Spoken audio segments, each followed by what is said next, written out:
એકમ 3 શાકભાજીના પાકમાં સંકલિત જંતુ અને રોગનું વ્યવસ્થાપન સેશન 2 સોલેનેસી બટાકા રીંગણ મર્યા તમાકુ ટામેટા વગેરે ફેમિલીના પાકના મુખ્ય રોગ શું છે?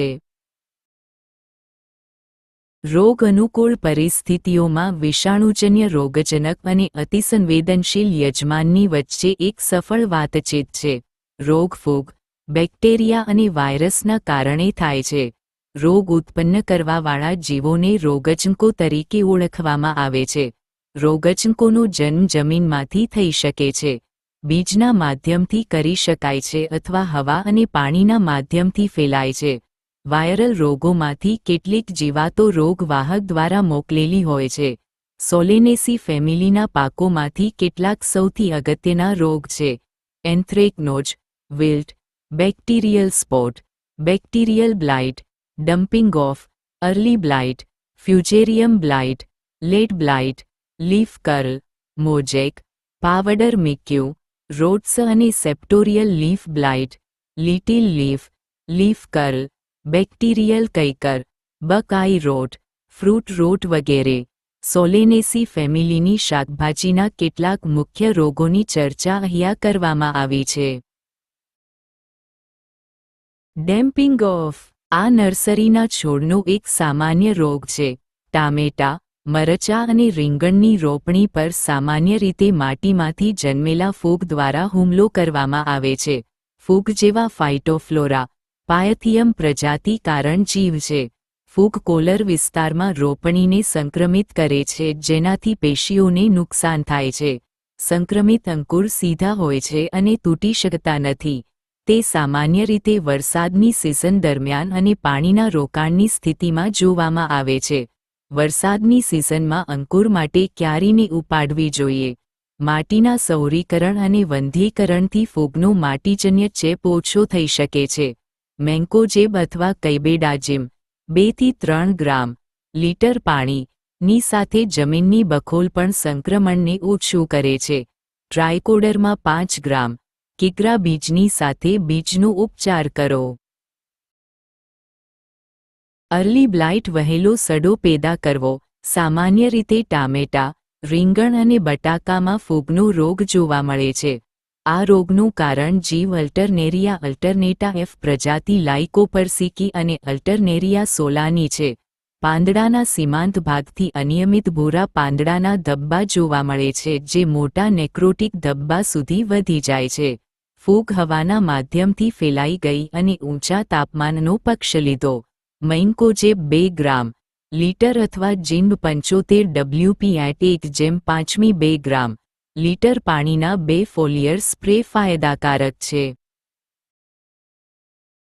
રીંગણના ફોમોપ્સિસ બ્લાઇટ રીંગણમાં સડો પેદા કરવો.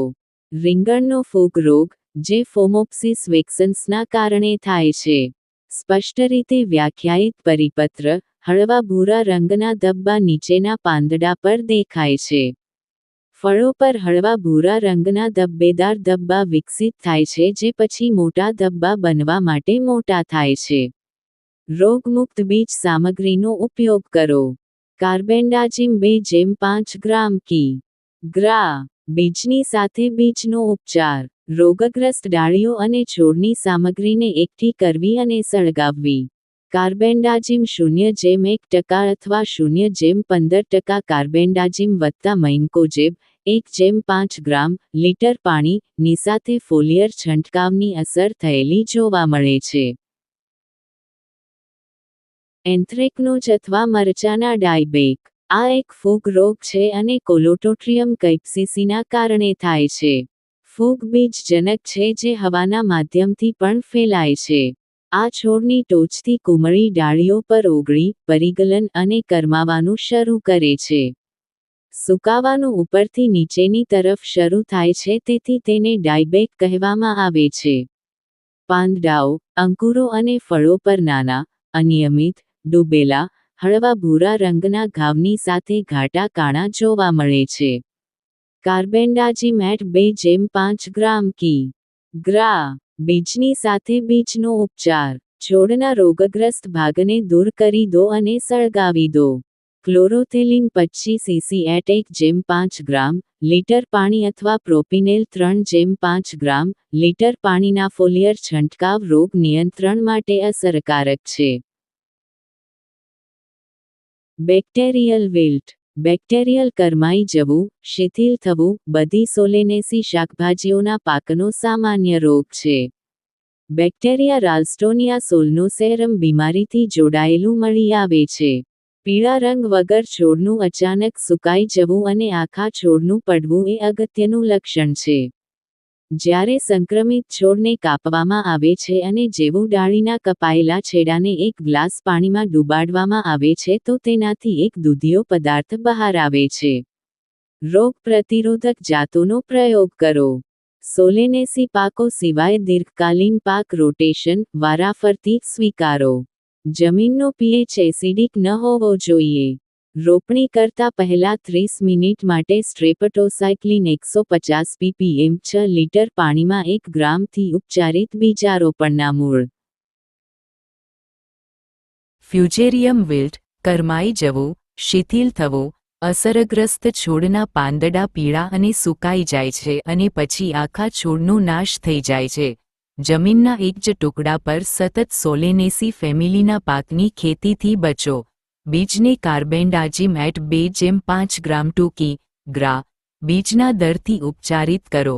1 અઠવાડિયાના આંતરા પર ટેબુકોનાઝોલ એટ 1 ગ્રામ લીટર અથવા કાર્બેન્ડાઝિમ એટ 0.2% છંટકાવ રોગના ફેલાવા માટે અસરકારક જોવા મળે છે. લીફ કર્લ રોગ. પાંદડા વળી જવાનો રોગ. તે ટામેટા અને મરચામાં થતો મુખ્ય વાયરલ રોગ છે. વાયરસ સફેદ માખી દ્વારા મોકલેલ હોય છે. પાંદડા નીચેની તરફ વળેલા, વાંકા, ફરેલા અને ક્લોરોસિસ દેખાય છે. છોડ નાના ઇન્ટરનોડ્સ, જીવાત ની સાથે વૃદ્ધિ પર રોક લગાવે છે. તે છોડને જાડીદાર રૂપ આપે છે. છોડ પછીના તબક્કામાં ફૂલ અથવા ફળને સહન નથી કરી શકતા. સફેદ માખીના હુમલાથી બચવા માટે નર્સરીને નાયલોનના જાળ 40 મેશ થી ઢાંકવી જોઈએ અથવા રોગના પ્રસારણની તપાસ માટે જંતુનાશક દવાઓ 4 થી 6 દિવસના આંતરા પર છંટકાવ કરવો જોઈએ. સંક્રમિત છોડને ઉખાડીને ફેંકી દો અને નષ્ટ કરો કારણ કે નહીંતર તે આ સંક્રમણ અને રોગ ફેલાવવાના સ્ત્રોત બની શકે છે. મકાઈ, બાજરો અને જુવાર જેવા પાકોનો ઉપયોગ કરો. રોગવાહકના નિયંત્રણ કરવા માટે પીળા ચીકણા ટ્રેપ 20 ટ્રેપ હેક્ટર રાખો. સફેદ માખીના સંક્રમણથી બચવા માટે પાકને ઇમિડાક્લોપ્રિડ 3 મિલીલીટર 10 લીટર પાણીથી છંટકાવ કરો.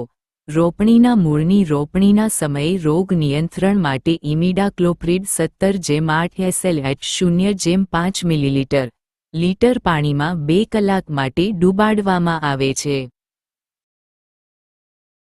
રીંગણના નાના પાંદડા.